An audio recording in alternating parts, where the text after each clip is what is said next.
3, 2, 1. Is the backup audio on? 3, 2, 1. What's up, everybody? Welcome back to another episode of Study Hall here on UFSU University. My name's Tam, and I'm joined by Michael, Travis, and Tyler. back from the dead. What Study Hall is? My hair. What study? Have you not been on since you cut your hair?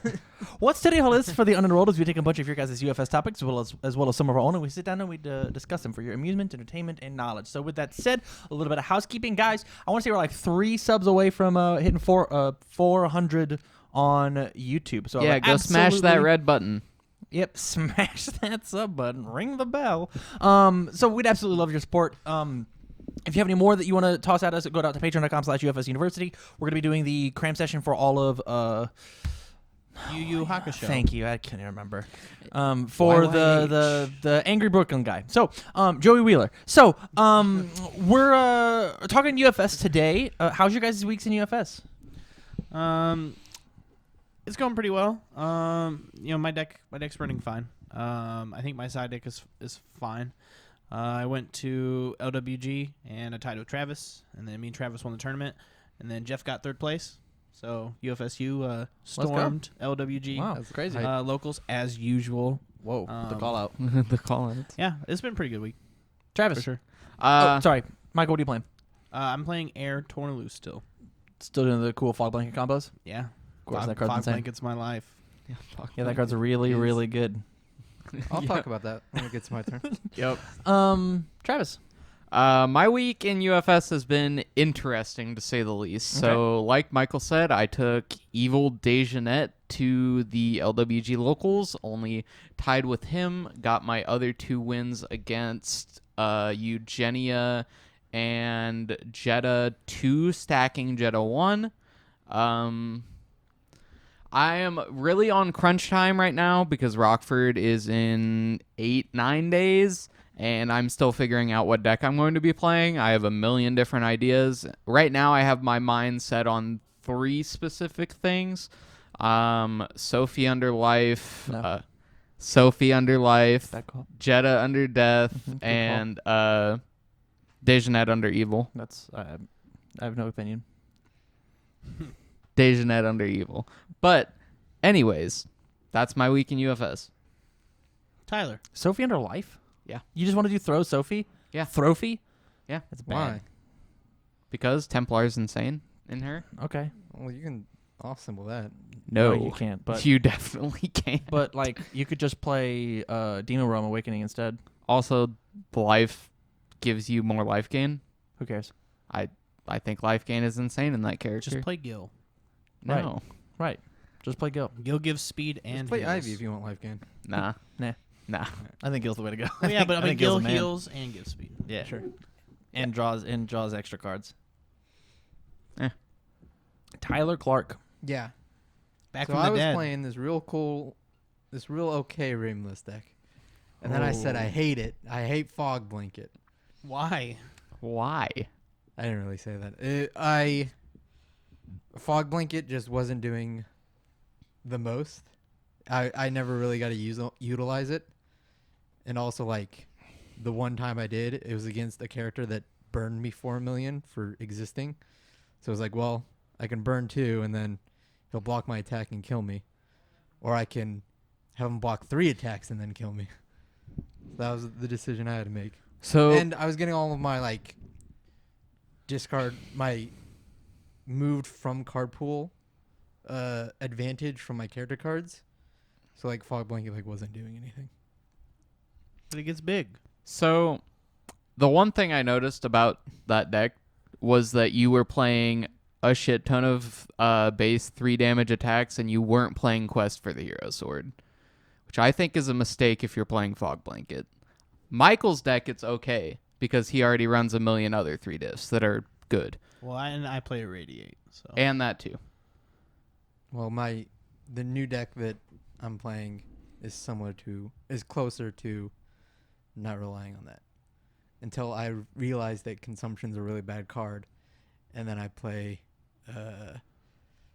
Taki's Ultra Air and go back to Fog Blanket.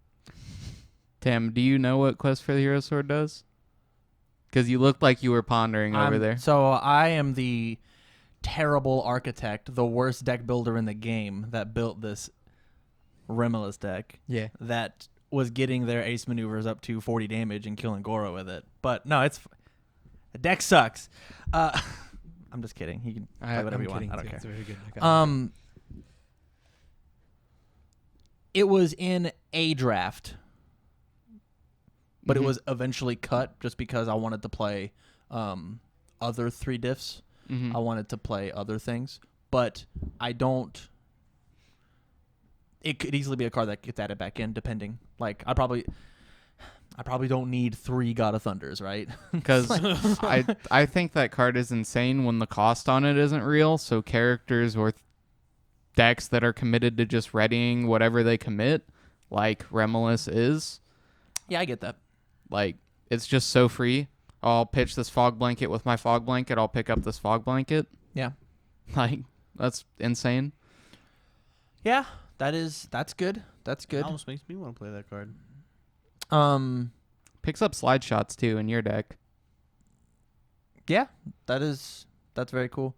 My week in UFS has been also interesting. I'm still stuck on Scorpion. I had a slight glimmer of maybe playing Sophidia under order, but I have just decided I didn't want to play that boring deck all day. The deck's good.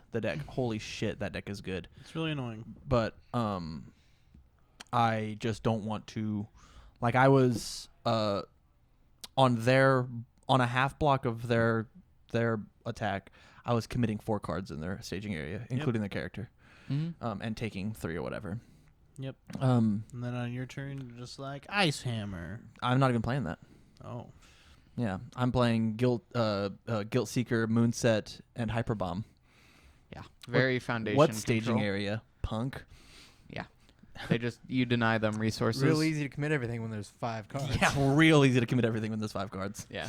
And then you're just like, hey, 2 speed on this Moonset. Moonset. I'll tap these 2 Artifice Avarices for more speed, and then dumpster this for 1,000. Oh man, you didn't block it? That's a shame. Did you half block it? I'll commit the rest of your board. Yeah. Yeah. Are you playing her ultra rare, or were you? I'm not playing any of her cards. Oh.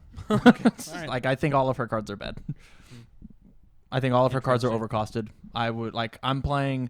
There's a slight change that I want to make. There's a spot for 2 more cards. I'm playing. There's an old card called Dragon Slayer. That says if this card's not fully blocked, commit your opponent's character. Oh, yeah. It's got a 1 low block with breaker 1, and so on aggro, it's a 6 mid for 5. That if they don't full block it, I'm gonna tap their character. If they don't block it, they just take 5, and if they half block it, they commit their character, and then I commit 3 cards. Neat. Right. Yeah. And so I originally made the deck for somebody out on Discord, and they were also gonna go for the life throw thing. Like that was their plan, and I'm like, I think that's a bad plan because that's asking your cards to get blocked. That's asking, and Sophidia does not want her cards to be blocked. She does not want that. She wants to hit you for 6, 7, 8, 9, 12 damage. That's what she wants to do. But if you half block, I just get a bonus. It is a bonus. It is extra for you blocking. And when I block, I want to half block everything and then get DR it down just a smidge. Like refusing to let go is insane to that character. Nutty. Yeah. Just like DR it down just a smidge and just be like, oh, I'll half block, commit your whole board. Now you can't do anything. And then I'm going to sling all these attacks and like do real damage. The other deck I made an 81 card deck, Zasamel, which my girlfriend believes that's what she's going to be playing for Rockford. Right. The deck is very cool. I'm not 100% I have to figure out like how I want to keep it actually as close to 80 as possible. I think that's a really good number for the character, but I have to figure out like this card's not good and I should bring this other card in and blah blah blah blah blah and like find commons. Like the attack lineup's done. We don't have any commons or uncommons. Like Telekinetic Masteries are in different decks and shit like that. Like yeah. But the deck is really cool, and if you don't put pressure on it by turn 3, you're probably gonna lose. Because Spider Suplex is not a fair card. Also, like the big reason I put it together was Judgment Day. Oh yeah, Judgment Day is sick in that character. Yeah. Judgment Day is a new champ card lets you loop a singular attack as long as it goes to momentum. And so you just play Spider Suplex, and I'll gain my 3 life, -5 speed, +5 damage, hit you for 6. It'll go. I'll play Judgment Day, pick up my Spider Suplex. It'll move. And you also gain a Vitality from Judgment Day. Right. So I'll gain 4. We've got Guardian Slasher in the deck at a 1 of. But, like, we could play more of it in the sideboard. And just, like, end your turn. I'll play this 11 damage throw. Not including whatever. You can also just pick up the Slasher with Judgment Day as well. Right. I'll pick it up, gain 1. Oh, turns over again. And it's just constant pressure of. So I like made the deck because you remember Elemental Dragons, right? I named the deck E-Dragons because like I get to play with these 5 cards and I get to play with any attack in my discard pile on your turn. That's cool. Yeah. And so like as long as you are like, what out of my discard pile is relevant right now? This one. Yeah. It's I just like a that. death toolbox reversal deck. Anyways, we're 10 minutes into the podcast. This has been a fun chat. I want to talk about, speaking of Fog Blanket, is Stun okay again? There was a while that Stun decks, i.e. Coffee Samba, were running the format to the point where, like, Coffee Samba, Missile Launcher, all of these big Stun cards, people were like, especially like as soon as Bebop dropped, holy shit, Stun's broken. Do you guys still feel that Stun is as powerful as it once was? Not like playing for like a super long time. I think it's like been put in check now with Sense of Morals, Azure Nightmare, and then the Burning with Revenge. Yeah, Burning with Revenge does have an ability on it, doesn't it? Yeah. I keep forgetting that's not just +2 damage on that cracker. Yeah. In general, they've just printed a lot more Stun hate. So like Gil's 2-diff that says order response, remove after they commit or blow up one of your foundations. You commit one of their foundations. Conduit of United Essence. Yeah. Also, Wandering Pirate is still stun hate. Oh, you stun my Wandering Pirate. Sick already. This other thing. And you have Kal Yuga to bounce. To make them add a foundation to their card pool. Yeah. After they stun you. What I'm saying is like, so we've set a bunch of cards that cover a bunch of things. I think I got very lucky against you by pulling like a double Azure Nightmare. Sure. So every time that you played a stun 2, I burned you for 4 and then blocked with a Flame Aura, yeah. burned you for a 5th one. There's a 6th of your life, and it's you've played a singular ability. I actually think that stun is still super good to the point where like I think stun is only good after they've committed a couple cards. Like it's not possible to break walls anymore. Like that's very, very hard. Well, is there even walls to break? Yes. Okay. There are definitely wall decks that exist. I made your deck as a wall deck. Nah. Your deck is not an aggressive deck. Your deck is supposed to just wall up, block everything until I tutor 5 attacks and go, oh, You're dead. Which is why like there's now I wanted the main board for Shaolin Fighter, which just says commit, this attack gets stun 2. Yep. And so you give your Fog Blanket stun 4, and then you stun it, and then you add a character in and then ready it again on the next card. It gets another stun 2. Yeah. So like with a singular use of a card and double Fog Blanket, you stun 8 things. That's breaking walls. Yeah, that's breaking walls. Same thing with like there's so many times that versus a wall deck, they build 1 pass as a 6-hander, and you're like, oh, well, Coffee Samba is gonna stun you 7 now. Like that breaks walls. But like stun 1s, stun 2s, even Missile Launchers stun it's only stun 5. Yeah. But there's a point in the wall game where I want to say Phil Birch said this, deadlock doesn't matter past 15. I think it matters less. I don't think it doesn't matter. Well, it really depends on the deadlock abilities, right? Yeah. And so for my new kids, deadlock is when you have when your opponent has 11 or more foundations, your deadlock abilities may then be activated. Because I will never even touch deadlock if I see a champion of combat on the other side of the board. Ever. I want you to close your eyes and think, when was the last time you saw a champion of combat? The card's still very good. When was the last time you saw a champion of combat? Back. Said close your eyes, Travis. Close your eyes, Travis. So when LK was very good. So months ago? Yes. Like 6-7 months ago? So like Back at Nationals? So like the thing is, the card's still insane, but people aren't playing it for some reason. It literally says, I will punish you for using this game mechanic called blocking by giving my attack stats. Like, at the point where you're committing this card for 2/2, that's very good. Commit 2/2 is very good. And that's after they've only blocked 2 attacks. And it has some of arguably the best symbols in the game right now. Fire, death, water. Yeah. Arguably the best Wow. symbols in the game. Yeah. 2 of those symbols are pretty good. Which one's not? I mean, I don't know. No offense to fire, but Samba? well, I mean, Missile launcher? well, yeah, but I mean, I think there's if you're using those cards, then you could just say Earth too. you could.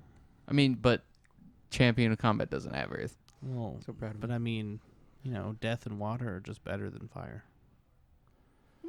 I think that's the weakest, actually. I Atlanta. don't think so at all. I think death's insane right now. Yeah. I think fire and water have moved past it. Talk it out. I like what this is going. I still think that this is IMHO. a death ran format. I don't think there's a lot of people playing death, but I still might- think that death has the best answers and arguably, besides like close to evil, has like the best foundation lineup. Close to evil has the best foundation lineup. We're getting to such a symbol topic. You guys want to talk about symbols today? I mean, that's fine. Like we can. we can Let's do keep, that. let's jump back on is stun okay? So I think like the biggest thing when it comes to stun, I wish I had a pen. The biggest thing when it comes to stun is that like I think stun is only super applicable when they've committed stuff already, Yeah. right? It's They've a got- punishing tool. They've got 3 foundations, including 1 sense of morals, and I stun 2 you, and they ready a singular foundation back. That's fine. I Yeah. still committed 1, right? As long as like the next attack, I get to keep committing foundations. Yeah. Over stun is playable, which is like why I'm digging this Sophidia deck so much. But at the same time, I've played against a Sense of Morals deck, or a deck that ran Sense of Morals, which is why my deck is so sick because of all the foundation hate. I'm going to sit and put that Sense of Morals back in your hand, idiot. Yeah. Sick non-block. But I was running cards that just stopped their stun hate. Like, I think stun is good. I still think stun is very good. Yeah. But I'm not positive that it is as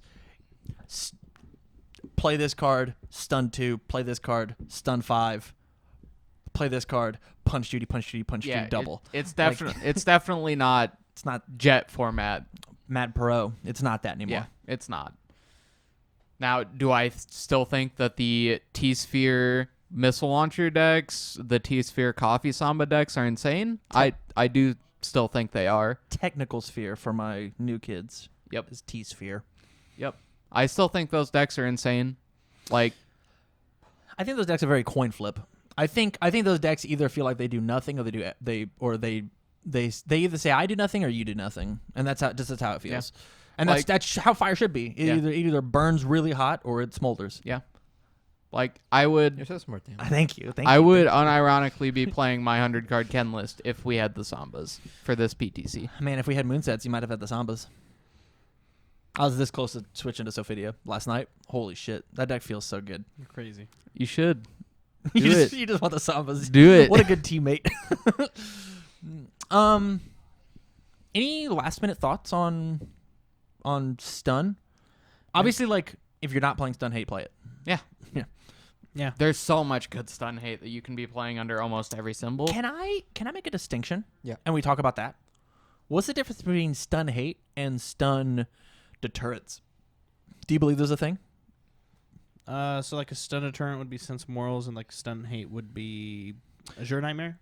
Or would you Stun consider- hate would be sense of morals because it says you don't do that, and then stun deterrent would be like Wandering Pirate. I actually think Azure Nightmare would be a deterrent because Right, it says You'll get burned. you don't want to stun me or you'll take damage. It is a cold war of, man, I shouldn't stun him. I am okay passing the stun ability. Yeah. That is fun.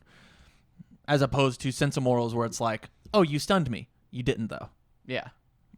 Like So- manifestation, I'd say, is stun deterrent. Yep. Yeah. If you stun me, you're gonna commit a card too, idiot. So I kind of feel like Sense of Morals is only stun hate if A, it's not a whole ton of stun, or B, they're readying a very specific card.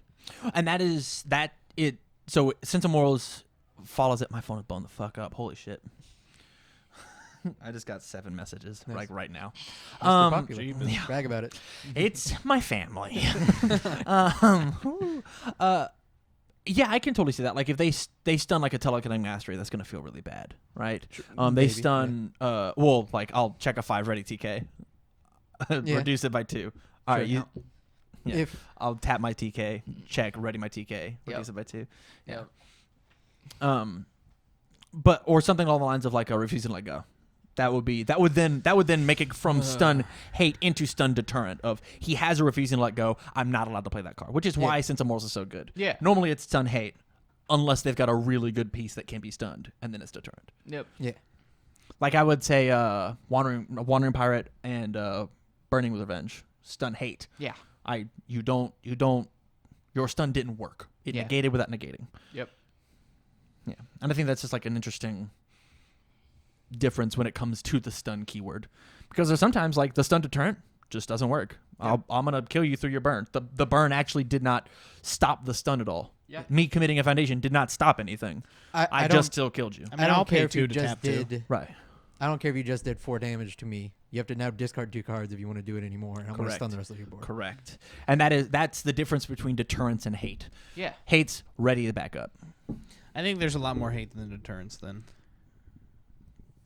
Just because, like, I mean, that are like relevant currently, go on. right? So like wandering pirate, manifestation, Caliuga, burning with revenge. I don't think Caliuga's stun hate. I think that's yeah. deterrent, right? I think Okay. both that and manifestation are deterrents because it says don't do this or Okay, something okay. negative is going to happen to you. As opposed to like Wandering Pirate says, you stunned one. But you didn't. It just you stunned this card and I got to ready this card. Like you Okay. didn't stun me. I just So, got like- to switch swap resources. Another way we so can what- look at it is like, sorry to interrupt, but another way we can look at it is a stun deterrent negatively affects your opponent, whereas stun hate helps you most of the time. I feel like we don't really have any stun hate that negatively affects your opponent. I guess by proxy, getting a plus on your end is negatively affecting your opponent, but If there was semantics. a card that said like if this card is committed due to your opponent's effect, draw a card or something like that, That'd be pretty good. yeah. or like that would be, or like ready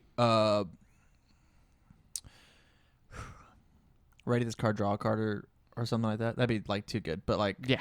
it's so the difference we were saying the difference between hate is it has to ready itself or put yourself, give you that +1 to your check later. Oh, so like stun hate would be if this is committed, you get +1 to your next check. Yeah. That'd be like another instance of stun hate. Yeah. But if it was like it did that and your opponent discarded a card or some shit, Yeah. that'd be insane. Holy That- shit. oh no. But yeah, I think stun's fine where it's at right now. I actually agree. I think I there's do. too many checks and balances for it. And then like there's some cards that like don't do enough stun. Like there's probably like at least like 5 or 6 cards commons in Soul Calibur. They're like stun 1. Yeah. Totally. And I think stun 1 should definitely exist on a lot of stuff. It gets through because that's when we talk about stun, it's like +1 speed for the rest of the turn, Yeah. Mhm. as long as they don't have that stun hate, right? Yep. So with that, moving on to topic 2, we were talking about symbols, right?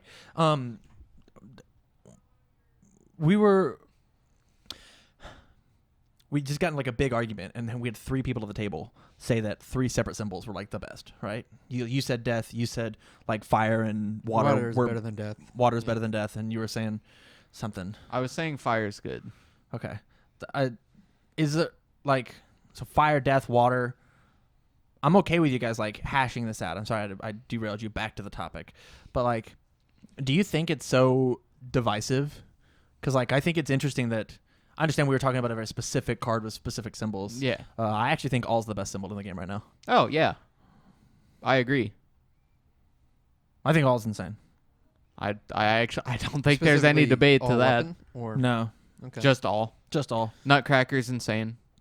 Nutcracker is a $40 or $70 card for a reason. yeah. I think it does so much stats wise, and stats are like the goal of the game. Like if you sat down, if I told my mom, "Hi, Mom," Hi, the way Tracy. that hey, Sorry. stop talking to the car. Sorry. if I told my mom, "Hey," she's like, "Hey, how do you play UFS?" Oh, well, I have to get that second number underneath the little one, the 7. I got to get that to 0.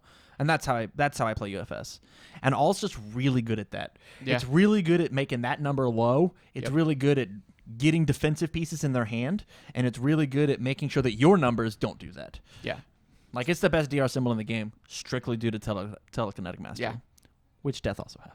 Yeah. Yeah. So like All has frequently had a lot of insane tools that they don't always have the opportunity to utilize. Always have. So like with Cassie, we got Nutcracker, we got Power Flip, we got Cassie herself, we got Sense of Morals. We have all of these very good all cards that are Shadow helping. Inheritance. Yeah. Shadow Inheritance is very good as well. That's pretty good. We got all of these very good enablers for the all symbol. So I think it's actually just more than that. I was creeping on Discord today when I was at work after I got done writing a script, and man, I hate writing. It was Thomas Gordon, who, big fan Tom, love you to death. He's got a lot of opinions. Yeah. And he shouts them with his big manly mouth.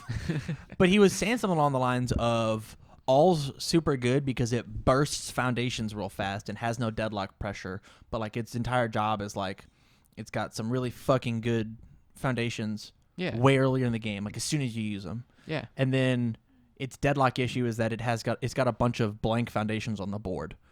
Like its foundations that sit down in the staging area don't do anything. Yeah. For the most part. And now with Fiddlesticks, that issue is solved. Right. I think the thing with All is, I don't think Fiddlesticks has completely and totally changed how All's deadlock ability works. Yeah. But it is certainly something to look at, right? Yeah.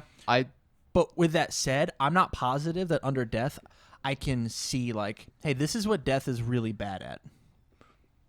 Yeah. I don't know what Death is really bad at. Death doesn't have anything that it's really bad at, I'd say. No, I don't think Death has a weakness. Like, especially playing Jeddah, Death does not have anything that it's terrible at. I think like the only thing that I can maybe say is also itself like really aggressive or really defensive deadlock abilities. Yeah. It doesn't like its best deadlock ability is what Erudite Replica And And- Champion of Combat, but sure, but like That's not who's been the really deck playing influence. that? Like I mean, yeah. nobody's played Death really, right? yeah. Like that's just not a That- symbol that has showed up at This PTCs. is my reason for saying that it's fire and water is better than it, because I have seen 3 death decks in the past 6 months. Seen Zombicilla, I've seen Spike, and then I've seen Jeddah. I haven't seen anything else. Oh, you're about to see Lord Raptor. Yeah. And Death Weapon Yosh. Think so? Sure. Death Weapon Yoshimitsu? Yeah, That's- you get I guess because that's you the fourth get one. you get Yeah. all those like death foundations, I mean, Sure. I think and you have access to Bang. the Death Bang, bang. Yoshimitsu list I was playing was very good. Like, I also thought about playing that deck, but we don't have Ghost Thief Funerals. I think that We have that one more now. deck is just a knockoff of your Jeddah deck currently. I think it's better than the Jeddah deck just because he's a 7-hander who can pass checks very easily And kills. and kills much faster than Jeddah. Like, Jeddah has this build-up as to where Yoshimitsu is like, I'm going to swing this Lily Twos Ingress for your entire life total during your attack turn and seal something. When like and Jeddah just feels like it's like a pebble that rolls like down the hill and it turns into like a snowball. It turns into like this giant Yeah. like ball of snow. But like Yoshimitsu, like he starts rolling as a boulder. Yeah, he's the boulder. He's not a pebble. He's a boulder. Like he's chasing Indiana Jones Yeah. outside of, Yeah. of the dungeon. Man, I don't know if it was because like I fought your all build like a bunch, like Mhm. right before Worlds, right? Yeah. But I feel like Yoshimitsu's just fine, man. Like he's just fine. Like who cares about Yoshimitsu? I mean, like- honestly. Yoshimitsu blows. You hear that, everybody? Whoa, Yoshimitsu's the worst okay. character in the game. Whoa, no. Goes to Rockford and gets beat by Death He is Yoshimitsu. 4 of them in a row. Bop, bop, bop, bop. Fucking We stop. heard you. We heard you talking smack. You're talking mad shit for someone in Yoshimitsu distance. And that's all, folks. Hey. Have a good night, guys. You were saying something? Sorry. I mean, like his advantage is he's a 9-hander. Like that's what's cool about him, is that he gets to play a lot of cards, but like they don't necessarily do the most besides have 3 damage on them. Yeah. Like that's good, but like there's Is that why Terry 2 Dot was so good? Because he got 1/3 on all his attacks too? yeah. Unsure. Yeah. Because Terry 2 Dot was super good. He was super, super good. I don't know 2 about that Terror. one. I don't know about that one. I'm being facetious. Of course, Terry 2 Dot was bad. Terry 2 Dot was not a good character. Yeah, he had a requirement to do his thing, and the Well, so did everybody in UFS at that time, but I mean, compared Yoshimitsu Terry does to as well. He's got check a 5. I'm more talking about like the fact that he gets to pass that 5 if he ever checks a 3 and draw 2 cards. Yeah, I mean, Terry 2 Dot also got to draw 2 cards. Mm-hmm. Terry 2 Dot it's just Yoshimitsu. Confirmed. Confirmed. Welcome to the conspiracy theory hour on the Who's podcast. really under this mask? Terry 2 Dot. Okay. but yeah, I actually think that barring chaos, all is not the best Yoshimitsu symbol because he doesn't utilize arguably the best card under the all symbol. We've turned this, and I scratched out Yoshimitsu. I don't know if we all saw this on. I didn't want to turn this into Yoshimitsu talk, but Well, we I have a did. little bit. Did you? Yeah. Dang, hijacking the podcast. Everybody obviously, get down. obviously, the worst symbol of the game right now is Chaos Sans Zolt. Yeah. What? Nothing. You making a Sans joke? Yeah. You're the worst. You're the worst. I watched Game Grumps play Overwatch. So Okay. I didn't watch him play Overwatch or watch him play Undertale. Yeah, Shout- I was like, yeah, shout- Overwatch, shout outs to Game Undertale, Grumps, I same guess. thing. They're Um, both directions. Anywho, are there any other symbols that are of note? Like symbols to play. Yeah, symbols to play. What are their pros? What are their cons? Like right now in the meta, we're going into a pseudo major. What are I keep asking this question? What are you looking out for? Like Evil. what do you think evil? I think evil has everything. Evil Death. Like, so Thank you, Mortal Kombat. I So- appreciate you. Death has everything, but evil has everything. What do you mean? So Like, because evil gets to draw you cards, gets to heal you life, gets to minus checks, gets to flip cards. Evil gets doesn't to heal you buff. life. evil definitely has ways to gain life. Evil has multiple ways to gain life. How Yeah. so? Saw Blade Strike, Sure, that's a lot. the Uniting rebels. Uniting Rebels. Sure, but you have to be half dead. That wasn't. We are answering the question that was given to us. Yep. I'm literally listing off your Scorpion deck, so I don't want to hear it. All right, asked and answered. So, in addition to that, they also have amazing wall breakers like Coffee Samba. He checks a 1. It's bad. They also have an insane card like From Hell. It checks. It's a 6 diff. It's bad That's a 4. Nah, it's a 4. sometimes. You're playing evil. It's a 4. And then not only that, but like Death gets to like. Wait, no, we're talking about Evil. evil. No, evil gets to play Clown Car with like Vega and That's bad. Shinnok. That's bad. Well, I mean, but Shinnok's not bad. It might be questionable, but You saying Vega's bad? you're the one. You're fuck you up. you're the one. You're the one who said it was bad. okay? I don't think either of them are bad actually, but I don't think Tam can play Shinnok, but I don't think Shinnok's bad. I think Tam's is bad with that character.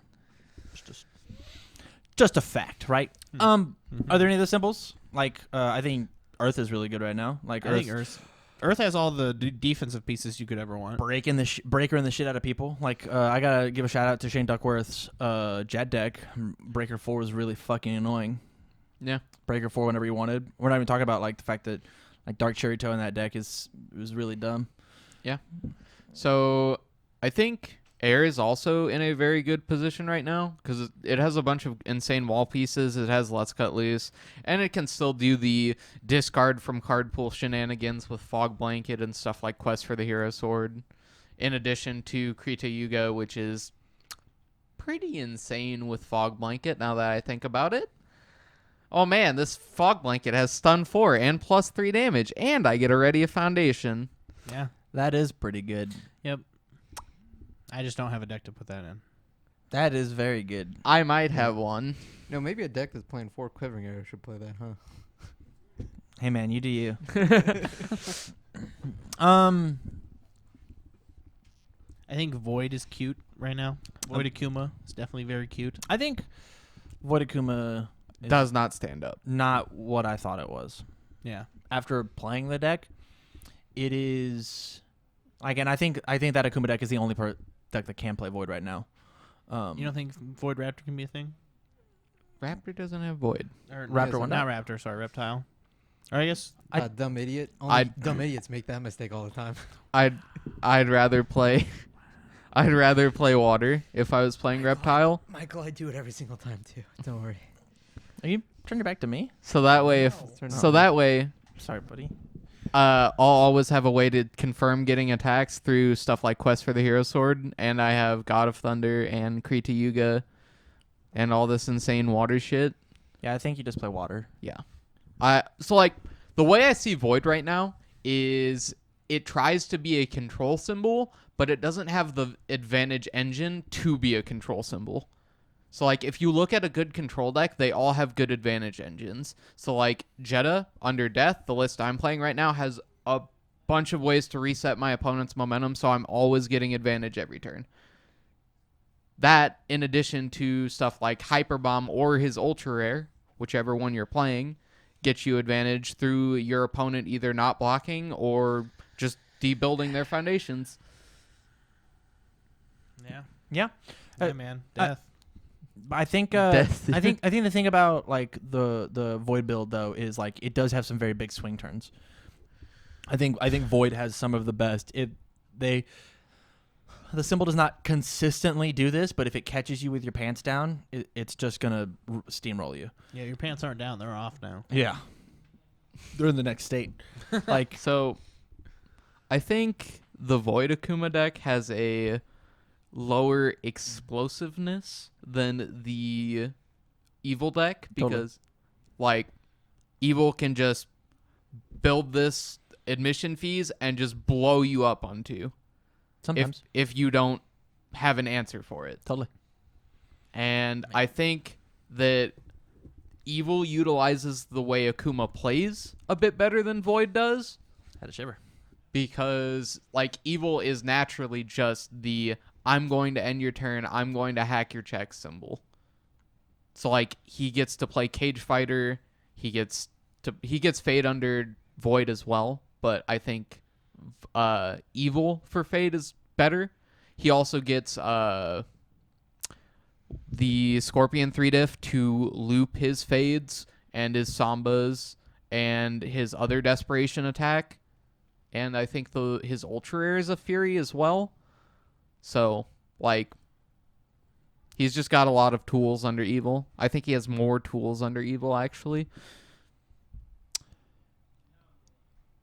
I think we got a little off of symbols and got on to more specific decks. Yeah. I know we said that Void Akuma is the only way to play Void, right? Yeah. Maybe Reptile if you really want to. Maybe Reptile if you're really hankering. Yeah.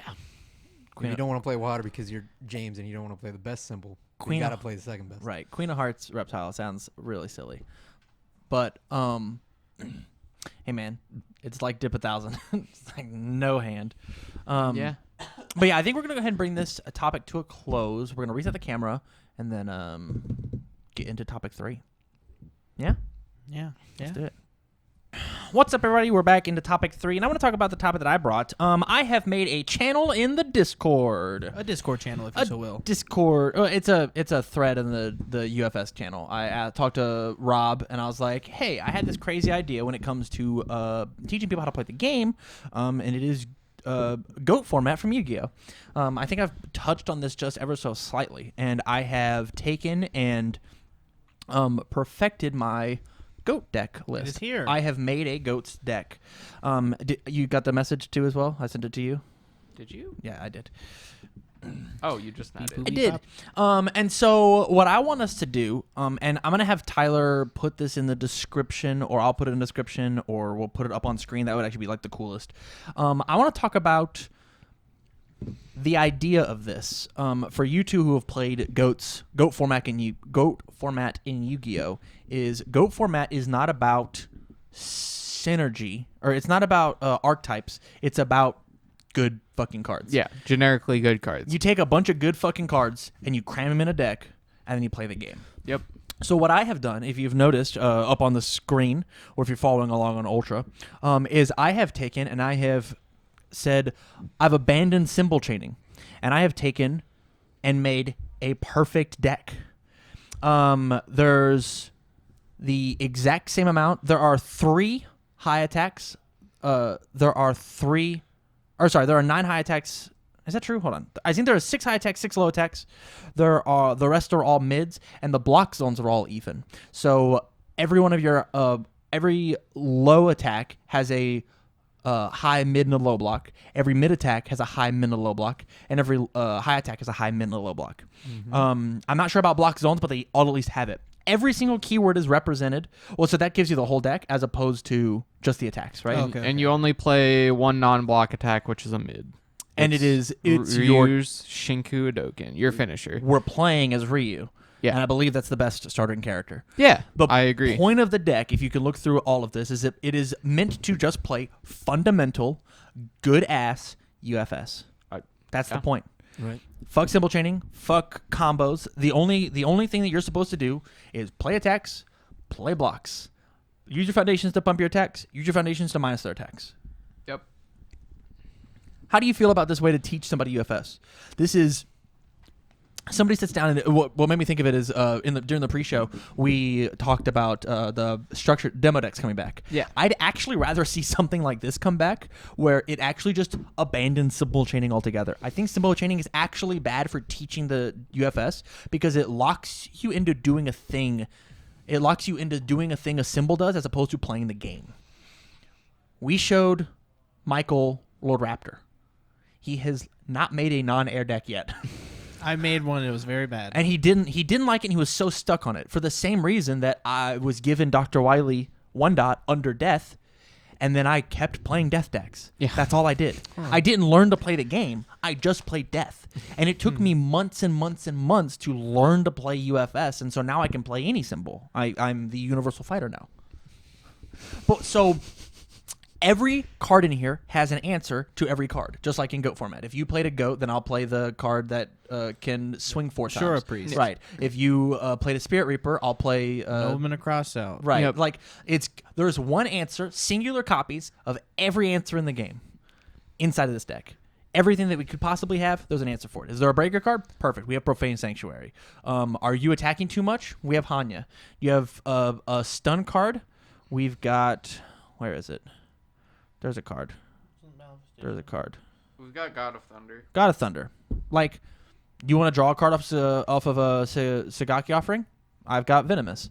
Yep. Like, I haven't looked at the attack curve. Sealer of Evil looks really sick.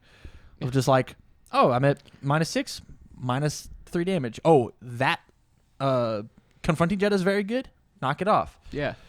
Like, not to mention that there are some small combos in this deck. Like, we have not over Till You Die into, like, just reuse block ability. Yeah.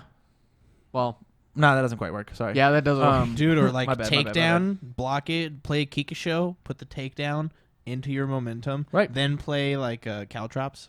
No, then play Ryu Shinku Udoken, shove 2 more cards from your hand into your momentum, kill them. Yeah. That sounds sick. Yeah, dude. Or you can go takedown into Kikisho, into Fog Blanket, into Ryu Shin's Hadoken. Nutty.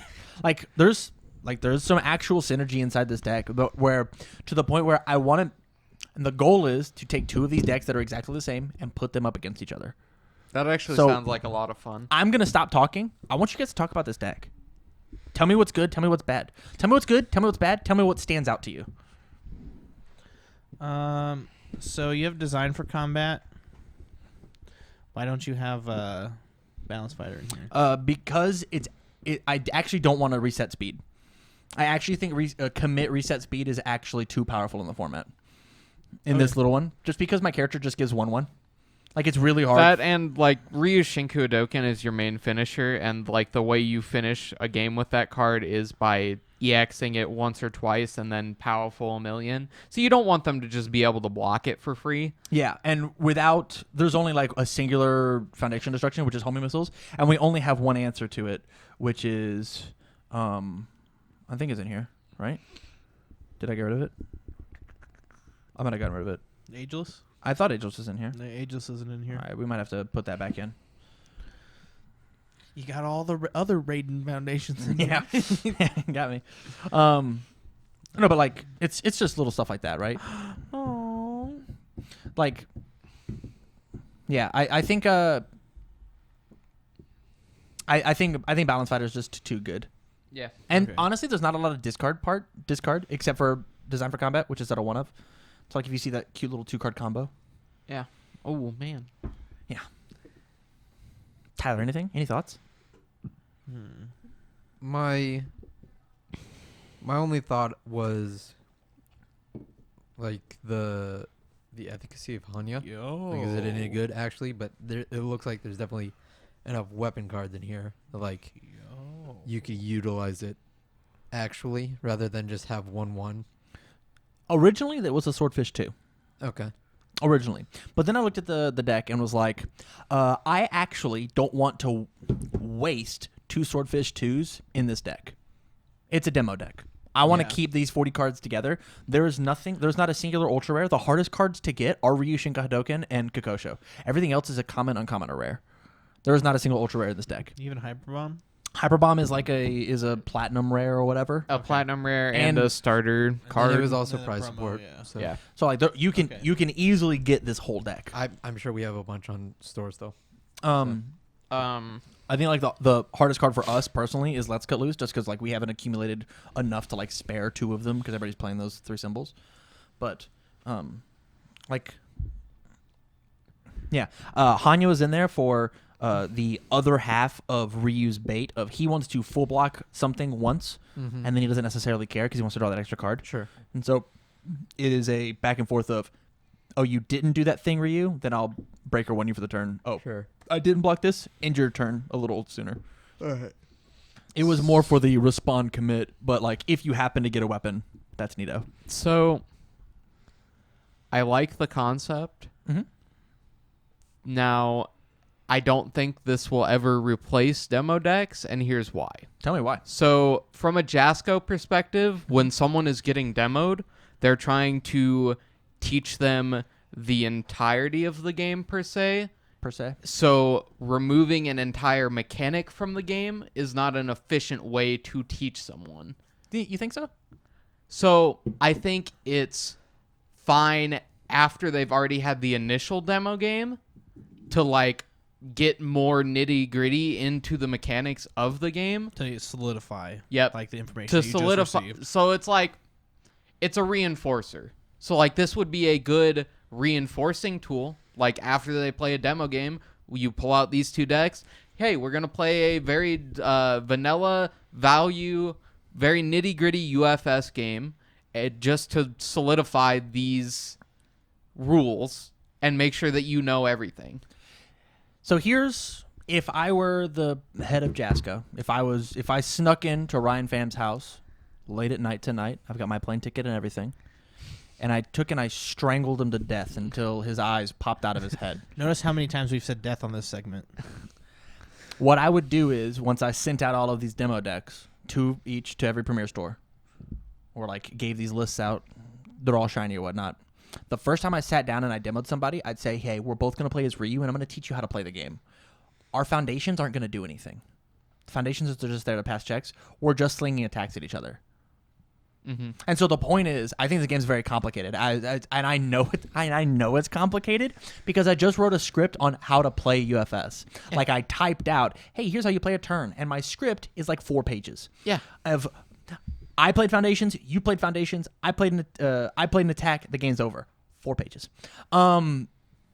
It was incredible how much there was going on. Just on I built 4, you built 3. I slung 2 attacks at you. You only blocked 1 of them. 4 pages.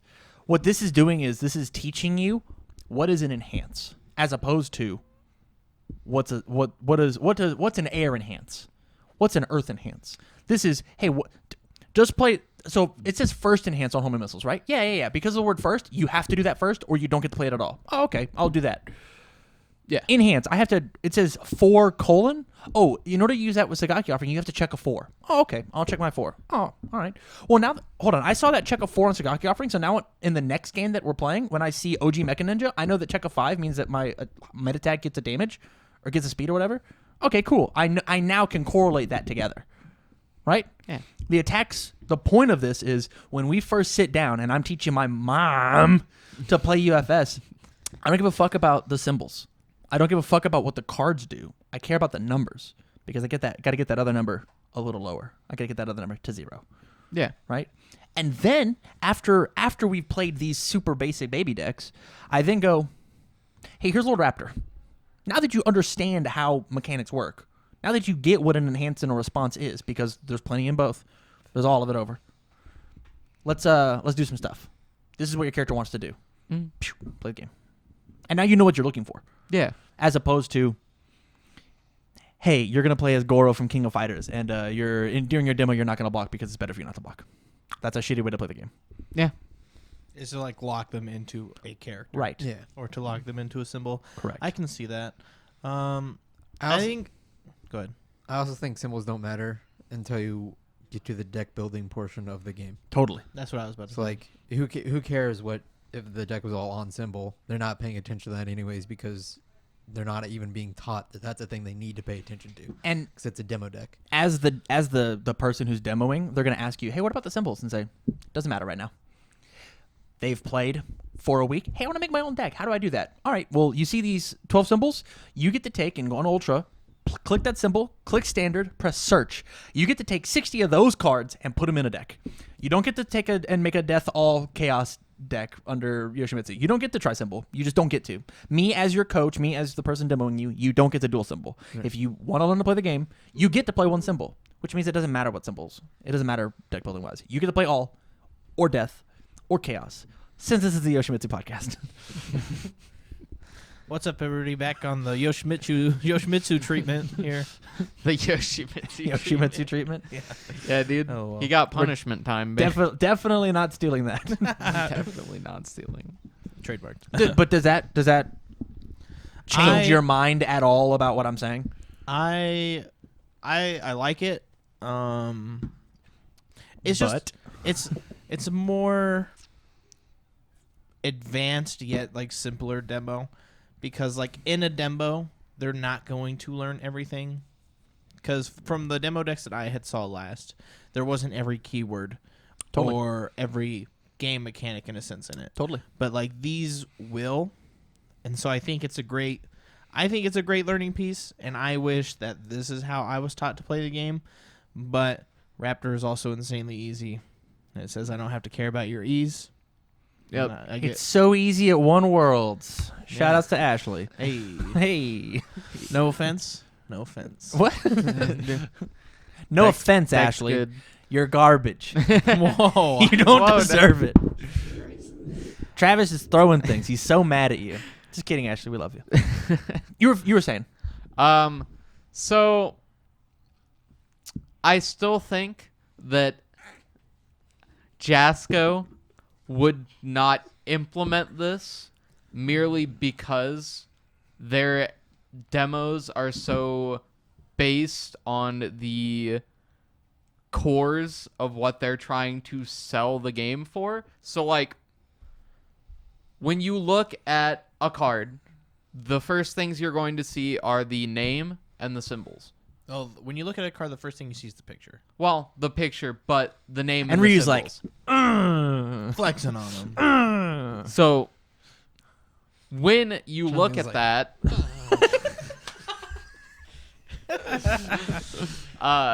when I look at it, when you look at it, you see those things, Mhm. and you think, you look at the name, oh, this is his special move. Oh, that's cool. You look at the symbols. Oh, man, these are some pretty neat-looking symbols because they all have their own special artistic flair. artistic flair, correct. The death symbol scared me when I first saw it. Whoa, it's so realistic. Uh, So like Arr. that alone can draw people in. So like when you tell someone to just ignore that, Well, hold on. I don't think anybody's drawn in by the symbols of a card. I definitely was. So did you have like not any previous knowledge of what any of that meant, or were you like, oh man, this thing has a fire on it? I It's real cool. looked at the symbols and I said, "Man, these symbols look really cool." I'm going to law school. I need to know what this scale means. It means order. I'm hooked. I want to play the mountain deck, Dad. But like Mountain and wind. some Whoosh. sometimes it's just that vanilla. Like I wanted the buttons. Okay, all right. That's really rad. My deck has all 12 symbols. My Yeah. deck has got symbols out the wazoo, right? I understand, but if you're centralizing something, normally, unless you're in a demo deck, all these cards have the same 3 symbols. Yeah. So the person playing it gets to look and say, "Oh man, which one of these 3 symbols looks the coolest?" And that, well, so like again, that only goes to deck building though. Like Yeah. that's the only time it ever matters. It's like, well, which one is So, this I'm- one looks the coolest? I'm trying to think from a Jasco perspective. Now, so the argument you have here is this is not a legal deck. That's the argument you could be making right now. Is Pretty much. it does not symbol chain. We cannot sell this and be like, hey, go to a tournament. Yeah. But at the same time, Tamara Dallas Cardwell, could not go buy a Mortal Kombat starter deck, one of the cool turbo decks, unwrap my Sub-Zero deck, shuffle it up, and go play in standard. But you could play in Turbo. But that's not a format, actually. But you could play in Turbo. You're right. I could go play in turbo, but A Jasco supported format. But I could not go play in standard, which moots your point just ever so slightly. Just So- ever so slightly. Okay, so if I could help his point, I think my only problem with this deck is that if Jasco wanted to take an idea like this, they really couldn't, because they can't put a real face on the deck. So I'm not even saying that this has to be a 1999 deck that you're going to buy off the shelf, right? Right. What I'm saying is we have a beautiful Premier Store thing. We have a scout program. Give 2 of these decks to every scout and go, if you're going to play with me, hey, you, the scout, you have a 60 card Earth Vicious made and a 60 card Water Spike made. Don't play with those decks. That's not how you demo. Come and demo with this. Learn to play mana. Learn to tap and cast spells first. Learn to normal summon and set before, hey, I'm gonna link summon 5 times, and I'm gonna synchro summon and make Quasar. All right, this was our demo. All right, now it's your turn. Now let's play the game. That's not how you teach anybody any card game. Hey, we're both going to search our deck for our favorite basic Pokemon and slam it down. All right, now take 3 energy from your deck and put it in your hand. Let's demo. That's how we're going to learn to play the game. It's like, oh, every turn I get to attach an energy? That's what the deck does. As opposed to, did you draw shitty? Sorry, man. Sorry. You checked a 1 on your first turn. Coffee Stop was really nuts, man. It's really good in that Vicious deck, but you checked a 1. I'm going to kill you. That's not how you demo. It's just not. And this would just be a really good way to demo. Yeah, so I think I do think, like, in a situation like this, it is a good way to demo.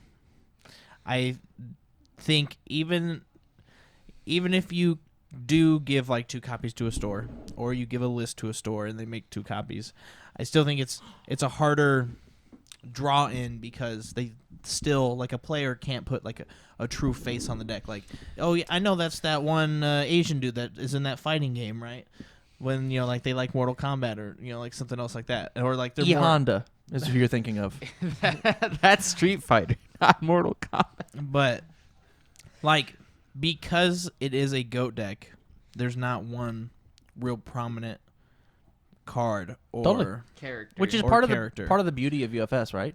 which like- is, yeah, because like I'm playing Spike, Taki, and Torn cards in my deck, and I love it, and that's partly how I sold my buddy upstairs who's learning how to play the game right now. Shout out to Jeff. Shoutouts to Jeffrey Tuzio.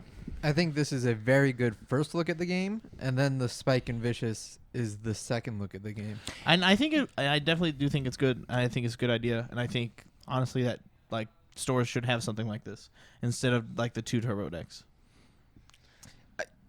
I will say I think any person who's scouting should have something like this, and then should have two Real Jasco demo decks, and you show them this, and then if they want to continue playing, okay, now we'll move on to the second part of the game where it's a lot more focused on one thing, which is here's Vicious. Vicious wants to do this. All right, now that you know how to play the game, learn how to Play do what the this deck specific wants to deck. do. Yeah. I've got every mechanic in this. Here's another selling point. So my last 2 I'm points, sold. and then I'm done. I want to sell them. Oh, okay. right. This because like I've been racking my brain. My sweet baby boy Ryan Pham is constantly like, how do I get more people to play the game? It's all word of mouth. That's all we can do. Right? Yeah. Nobody's gonna type All in word of mouth and cool pictures of characters. right. Nobody's gonna mash their elbow on the keyboard and accidentally type UFS and click enter and get a video, right? Yeah. and even if so, like it's not going to teach them how to play the game yet. I'm working on it. I have this demo deck, and it's got cards from every IP that we can have. I think sans, not including World of Endines. Correct. But I'm gonna draw Hyper Bomb and go, Mega Man's in this game, and I'm gonna go, fuck yeah, he is. You like Mega Man? He's gone soon. He's gone soon. But like you like Mega Man? Hey, was. we can replace all these Mega Man cards with Yu Yu Hakusho cards, right? Yeah. I really want to play the Cowboy Bebop card game. That sounds really fun. Okay, here, let me teach you how to play. This is Scorpion from Mortal Kombat? Yeah, that's my favorite fighting game. Heck yeah, man. Yeah, That sounds man, great. yeah. After we get done learning how to play the game, I have a Scorpion deck in my bag. You want to play Scorpion? Holy shit. I love Raiden. I love Ryu. I love Ken. Chun-Li, Morrigan. These are my favorite cards. And they're all on the deck. And so they get to stare at all these pictures of all these sick IPs. Yeah. So you know what would actually be really cool? And then my last thing, I get to, after the demo, be like, hey, we just played a full match of UFS. The first game, you played just your attacks. The second game, you played attacks and foundations. What was your favorite part? What was your most memorable part of the game? Oh, it was that one time where I committed the card sideways, and after you give it like a huge stat bonus to something, I put it to printed -2. Perfect. Here's an Earth deck. That was your favorite part? That was your most memorable part since I had every mechanic? Which mechanic did you like the most? Which mechanic did you like the most? Oh, I played I played a couple of cards, and your whole board was turned sideways. Sick. Here's Sophidia. Let's play an order deck. The fun police is here, buddy, and his name is New Player. His name is New Player. His name is the Ultimate Fighter. Yeah. So I think actually it would be really cool kind of to build off of Tyler's idea of like the stages. So like it would be really neat if they printed like playmats, which were just the basic learning playmats, except they were colored after fighting stages from like Mortal Kombat, from Street Fighter, and it's like you go up these levels. So like, oh, I'm playing these 2 Street Fighter characters. I'll play on this Street Fighter mat that has the Street Fighter stage Kazuki on Temple. it. Exactly. The Kanzuki Dojo. Yeah. Now I'm playing in Mortal Kombat. I'll play in NetherRealm because I'm playing Scorpion. Awesome. We're in Goro's lair now. Yeah. Or Quan Chi's Fortress. The Quan Chi's Fortress. But yeah. Goes all the way up to the White House. But like I think that would be really cool. Just like having these visual aids. That to actually go sounds along. super, super cool for like, I'm down, I'm with you. Except for the fact that like it's expensive. Well, yeah. I understand. Yeah. Like I mean, I think that's just a cool idea for them to do now and make money. Yeah. So, Just make a playmat that's a stage. yeah, I mean that would be cool and something that I would definitely think about buying. Is that like some cool picture? so I mean, yeah, you could like do the playmat idea, or we could take Unless. this sweet deck right here. Okay, I've been pitching this idea for a long time. Hell yeah. And I want you to do it, please. So you can take this cool goats deck. Uh-huh. You can take your last demo deck, and you can throw them up on your website as an interactive demo and say, hey, this is the Goats deck. We're going to teach you basics of how to play the game. And you just don't have the symbols on there, and you don't have like words on the foundations. And then say, hey, I just taught you how to play the game. Well, here, we'll play this demo of your Mega Man versus Skullman or Proto Man. whatever, Proto Man. Base. Sure. Yeah. Bass. And so you can take what you already have and then take this awesome resource that this gentleman here has made for you, and you could turn them into an interactive demo, and you could probably help so many people learn the game For B, money, B, you can have this awesome resource for money. I'm just kidding. so you can $1.99 per play. But so yeah, you can have it like as a great teaching tool. You can have it as a great like get you back up to speed if you haven't played in years. I'm down. And then like it's just like interactively like, hey, like I forgot like what was this keyword again? Go back to the demo and work it out through the demo. Boop. Yeah. And, I agree. And Last minute thoughts? It's fun and good. Cool. You should try it. Good, interesting idea. I like it. If you're a scout, you should maybe try this out. I That's your takeaway. would like to make these tonight if possible. I think that would be very, very cool. I don't know if we have the Let's Colors, but we can just proxy them maybe. Just play a couple like super fun turbo games. Well, I'd like to test for, real UFS because Wow. we have an event Selfish in 9 days. I Travis think over this here. is the realest UFS there is. And selfish Travis over here, not trying to help the new players, huh? Wow, go win your plane ticket, buddy. You'll be sitting at the PTC all by yourself. I'm unsure about that. All by yourself. Rockford's going to be the smallest PTC of the year because we don't have these demo decks made, and it's your fault. Topic four of the week. Do you want to say something? Yeah. Go ahead. Make sure you put that interactive demo on your website sometime. I'm telling you, that seriously is a good idea. The Grinch telling who stole UFX, Right. miss. You Good heard him, idea. Jason. On to topic 4 for real.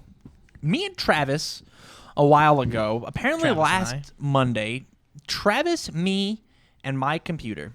Travis, my computer, and I.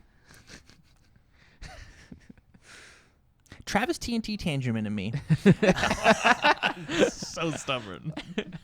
We got into a conversation about aggro decks versus control decks, and it got me flustered enough to like write it down. I typed the words aggro versus control Travis in our UFS study hall topics. But fuck if I remember what that was. All right, I got an idea. Go ahead. It's, hey, Travis, you should play aggro. Oh, well, I'm more of a control player. I hate how dumb and brain dead aggro decks are. All right, then I just here, wanna sit here and do nothing. play this control deck. But I don't want my brain to melt away with all the thinking I have to do. Then play aggro. Oh, but that's brain dead, and you don't have to think. I don't want to play control. Travis, make up your mind. Okay, all right. So let's take the shade off of Travis just real fast. Sorry. And let's dissect maybe what makes an aggro deck versus what makes a control deck. Can we define these words at all? Like, what do they mean? So I think aggro and In terms of UFS. I don't want to talk about Magic. I don't want to talk about Yu-Gi-Oh! Fuck those games. right. Fuck those games. I think You hear me, Jonathan Konami? Fuck your game. yeah, and Robert Pokemon. Now, don't talk about Bob that way. Sorry, Bob. Sorry. Fix Sword and Shield, and we'll talk. Cut this out. Cut it. So I think an aggro deck's purpose/goal in this game is to win by turn 3. I think its goal is to build as many foundations as possible, and then on turn 2, if you're not dead, then optimally we have to kill you on the 3rd turn, and then vice versa. I think a control deck's point, or its purpose, is to make the game last longer than 6 turns. 6. Like 1, 2, 3, 4, or 1, 2, 3. 3 and 3. 3 and 3. Okay. Yeah. So aggro's trying to beat you before or on turn 6, and control is trying to bring the game past that to minimize its advantage and to minimize its like the point of its deck. Like whether it's through like certain interactions or like devaluing like your opponent's cards. Travis? Tyler. Sorry, I'm going to ask Tyler first. All right. Idiot. I think Fuck you, Travis. Sorry. I'd say aggro. The point of aggro is to it explodes and then peters out. It wants to kill you as quick as possible before it starts to peter out because it's reached a point where it can't do it anymore. And control is I'm gonna stop and whittle until I'm at a point where It's free. I win. It's free to win. Yeah. Not that pay to win shit, you know. $1.99 a play. Travis, thoughts? So I think the very concept of a aggro deck is it wants to kill early and it wants to kill early as often as possible. So I think in UFS at least you want Which to, is all we're talking about on this podcast. yeah, you want to always aim for that turn 2 sweet spot as an aggro deck. I am of the opinion that if your deck cannot kill on turn 2 consistently when it's given the tools to do so, then it is not a good aggro deck. I can stand behind that. My deck consistently kills on turn 2, so. So here is my opinion of aggro versus control. Loser. I believe that aggro is not meant to kill on turn 3, but to have constant pressure throughout the game. There should be no point during a aggro turn that we should be. After turn 1, my goal should be to play 2-3 attacks and then build substantial foundations. And those attacks aren't meant to kill you. Those attacks are just meant to be fucking annoying. Those attacks are meant to get me advantage and put you in a bad spot, right? If at any point in my aggressive play that I just go, I ripped 7 gray cards. All right, I'll play all these 7 and then just pass, whatever. Like that sucks. But like, and the reason that sucks is because there's not that constant pressure. Like drawing nothing but a kill, like sculpting a kill turn is something that a quote unquote control player does or a control deck does. Mm-hmm. So to give the example of what I have right now, I'm playing Scorpion and my character wants to be inherently aggressive to the point where I'm playing certain type of pokes like Hyperbomb. Hyperbomb is such a beautiful aggressive card. It has a tinge of control because of destroying one of the committed foundations. But could you deal with a Hyperbomb every turn? Yes. Past turn 4, we'll say? Yeah, you could deal with Hyperbomb. But those first 3 turns, fuck me. Mm-hmm. Man, I don't want to deal with Hyperbomb. And that's just an aggressive tendency. Whatever your follow-ups don't have to necessarily kill, but they have to get you into that threatening range, which is why Scorpion, the deck I'm playing, is so annoying because I'll play the Syndicate Slice on a 4, check my 4, have 3 ready foundations. I'll pay 2. If you block it, you'll burn 2. I'll draw a card. Oh, you didn't block it? I smacked you for 4. Getting a little closer to my goal of you're dying. It does not necessarily have to be turn 3. I think your combo deck wants to do it turn 3 because after that it totally peters out. But I don't think an aggro deck needs to necessarily be like, well, I've busted my nut on turn 3. You're not dead? I'll scoop them up. I don't think that's how you have to play aggro. To the point where I believe Lord Raptor is an aggro deck. And the reason I believe that is Lord Raptor wants to play at least 1 attack every single fucking turn. And that 1 attack is a real bitch to deal with. No matter until they get super past turn 3. I have no problem playing a singular leg shredder, giving it 2 speed, stunning one of their cards, blowing up one of their cards, giving all these stats, and being like, fucking block this one, tap all your resources to block this 1 4 damage attack. Oh, you did? Then I'll keep going. Did you not? I poked you for 3. It's fine. It'll go in my discard pile. That's 3, 4 more damage until I get to the goal, which is bing, bing, bing, bing, bing. So I think.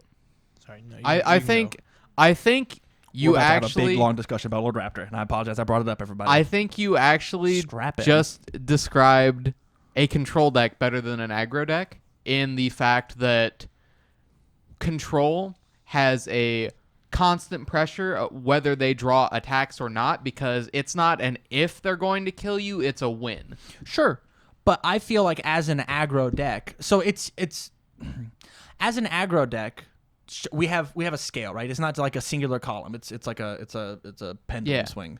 I believe that the best aggro decks are not 10 ones, right? I don't believe that Ken is the best deck out there. I believe that something a little more sane is the way to play an aggressive deck, where like Mad Pro is an aggro deck. Like let's think about the old Mad Pro deck, right? It was supposed to kill you on like turn 3, turn 4, but the way that it did it was it poked you a couple times, got those stats, built up the thing, played out some good defense, got a couple momentum, and then it had a really big kill turn 4, turn 5, right? And that's not a control deck. Like, it can't be. You cannot think Mad Pro's a control deck. But it had the capability, if it wanted to accidentally kill you, which is what I do not believe there's a single control deck in the game that can accidentally kill somebody. I have a Zasamel deck upstairs, or over there, that cannot accidentally kill you. It can't. It's just not possible. Oh, man, how did I do 28 damage? No, I didn't. I built for 8 turns, and then I slowly whittled you down. There are power cards in the game right now that make this easier, right? Missile Launcher is a good control card. But sometimes on turn 3, it accidentally kills you. Lilith is a beautiful control character. But sometimes she accidentally kills you. And I think that's just like we're getting it muddled, right? So I actually... Michael's upset with me. Michael's mad. I 100% agree with you, actually. So, like, the more I think about it, the more I can't immediately put characters or decks into a specific pile of aggro or control, because, like... That's it, ladies and gentlemen. Travis agreed with me. The topic's over. When I look at Scorpion, so, like, you can look at Scorpion and think, man, this character is a very aggressive character. Totally. But then you look at his abilities again and you think, wow, he could also be a very good control character. Yeah. -1 for -2 speed or +2 speed. That's why I play the deck. After you beat my ass a little, +6 damage. Man, he can be a very good control character too. But at locals this past week, I turned 2'd you twice. You definitely did. I turned 2'd the fuck out of you 2 times because I drew the hand where I went, oh, this does 15 to myself. Dead. All right, well, I'm sure I won't draw another hand like that. That's not how my deck works. Oh, this does 15 to me. Dead. Yeah. Not how I intended to play those games at all. Yeah. Not how, which, like, and I'm gonna call you out because I creep on Discord all day at work, and I see your cute little, Mutzo boy. My Scorpion deck is not an aggro deck. Like, it's not. It's not an aggro deck. I think it is. I play it aggressively, but I love going to Deadlock, man. He's never played it aggressively against me once. Well, you got 30 life. Like, I mean, like, even when I guess I had like 35 life left. You played 5 Enders. But like down. The point I'm trying to make is I don't believe that my deck personally is an aggro deck. I believe that sometimes I draw these nut hands where I go, oh, this is a double minion grab into Coffee Samba into From Hell. Yeah, you're dead. Yeah, you're super, super dead. So I think the term for your deck is mid-range. yeah, Correct. But like that's not one of the 2 words that we have. No, I understand. Yeah. I mean, But mid-range gets into the territory of control. But at the same time, we definitely have. get you a bitch you can do both. That's what I'm saying. Now selling Scorpion structure decks. Get you a bitch you can do both. So, like, I think we definitely have all 3 kinds of decks in this game. In the streets, aggro in the sheets. Like,